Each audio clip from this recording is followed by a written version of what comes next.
I was pumping gas, most definitely, and printing T-shirts and selling ink pens, and I mean, anything and everything. There was a guy who I worked with many years ago, and we were talking about success and money and all that stuff. And he told me this one thing. He said, money doesn't change anybody. Money reveals them.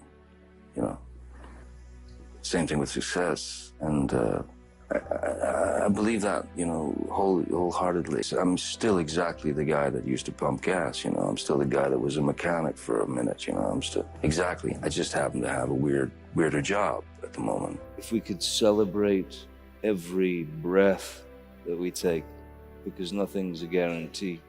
If we could celebrate the breath and the exhale, which is being alive, without, oh, my car won't start. There are things that are very, very important in life that we don't think about, And one of the most worrisome things that I went through for years is you're freaked out about your past. You're worried, you're scared to death of the future, but the now doesn't exist. And I think that's a grave mistake that we make. By the time you were 15, that you had lived in 20 different homes, is that true? My mom liked to move a lot. A lot. A lot? Yeah. One time we moved from one house to the house next door. So how do you adjust? How do you get to be, if you're going in a different school all the time? Well, it was kind of normal. We didn't know anything else, you know. So for us, it was kind of normal. I moved to Los Angeles in 1983, and was basically an unemployed musician, and a buddy of mine, Nicolas Cage. Yeah. I was filling out job applications, and Nick suggested that I meet his agent because he felt I should be an actor. Why? Don't know. Don't know. Still don't know. Okay. But no, so you'd never seriously thought about it until Nicolas Cage mentioned it. Yeah, I mean, and for me, it was really just, I just thought, well, at this point, I'll do anything. I just got to pay the rent, I was on the verge of being evicted. And... So you consider yourself lucky? Very lucky, yeah. But you have to have talent to meet the luck, right? Somebody hands you the ball, and you run, I mean, and if you get hit, you get hit. Or maybe you make it through. You never know. But, I mean, I just know that somebody handed me the ball at a certain point, and I was hungry enough to keep running, and I'm still running.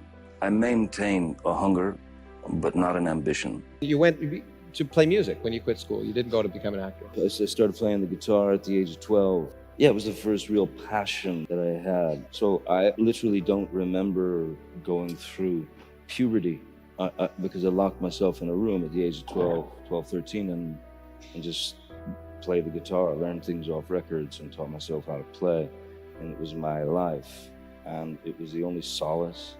It was the only sanctuary. It was the only security. It was my first love. You have to realize that whatever your day is, whatever you're doing, whatever your job is, whatever people think of you or project you to be, none of it matters, really, until you look around and see people who are in need.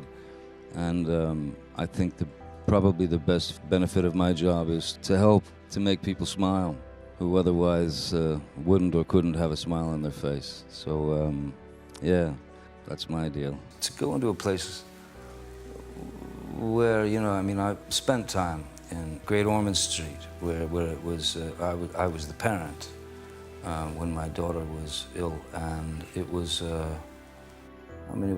I've known darkness in my life, but that was the darkest period ever, I'd always kind of done these visits, but after that, the visits became more and more important because the kids, bless them, they're so strong, they're so courageous, but the parents are the ones who are slowly dying. And to be able to bring a smile or a giggle to these people is, it means everything in the world to me. Do you look back and say, look, I did what I wanted to do. It's defining of me. There were other things that I probably should have done. Not from my perspective. From my point of view, I did the right things. Every film that I've done, I'm happy that I made that choice. I don't have any regrets whatsoever. Most people would say that if you wanted to be a leading man in a traditional way, it was yours there for the taking, and you didn't want that. I think any actor, given a certain amount of success or given a certain amount, somebody hands you the ball, you run with it. Any actor could do that, but it's not me. It wasn't me. I was on a television series for 3 or 4 years, about 4 seasons, and I was, without question, a product. Not my own product, I was somebody else's product. And they shoved me down the throats of America, and it was a very uncomfortable situation. And I swore to myself that when I got off that show, I would do what I wanted, the way I wanted to do it. And I stick to that. So, I mean, if I had to do leading man things just to continue to be an actor, continue to work, nah, I'd rather go back to pumping gas. What do you think when you look at those pictures? No, really. What do you think? No, it was a strange time because I'd become this product, and it made me very uncomfortable. Yeah, because I didn't. I mean, Being sort of labeled a heartthrob. Well, they started to build this image, and it had nothing to do with me. And no one should accept anything but the truth. To have to suffer the ignorance of someone lying to you for some type of gain. And You've never seen any of your films, ever? I tried to see one once because the director asked me to. I fell asleep 35 times. I feel the experience. I'm happy with the process is what I'm interested in. The process of creating, the process of exploring, the process of breaking formula. Damaged characters are more interesting. Because that's what's great about the work. Everybody's damaged. Everyone's damaged on some level. And I'm fascinated with human behavior. I'm fascinated with the flaws of the human being. I mean, I'm just fascinated.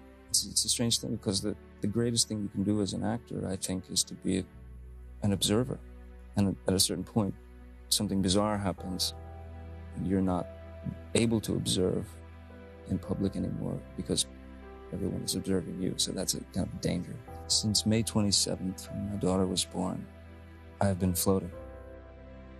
I smile constantly, which I never did before. And you never imagined you would have it this kind of... No, you can never.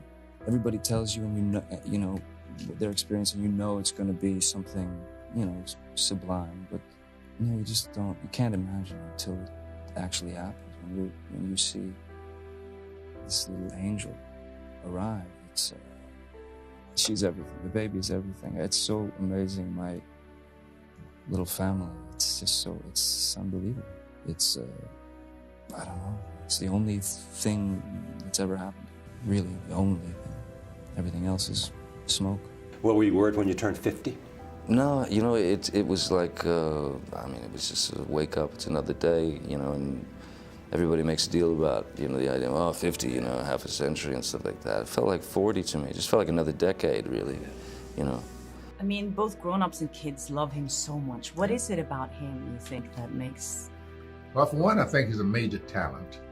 2, he's awesomely good-looking. 3, he's not like most people we know. There is something offbeat about him that is intriguing and ultimately attractive. There's something magical about him. My kids call him Uncle Fun, and he is, when you are with him, you are pretty certain that nobody else is having as good a time as you are. I came here for you, the people, who, through whatever good times or bad, have stood by me, trusted me, and you've, thank you. And you have no idea how much I appreciate it. I love you too.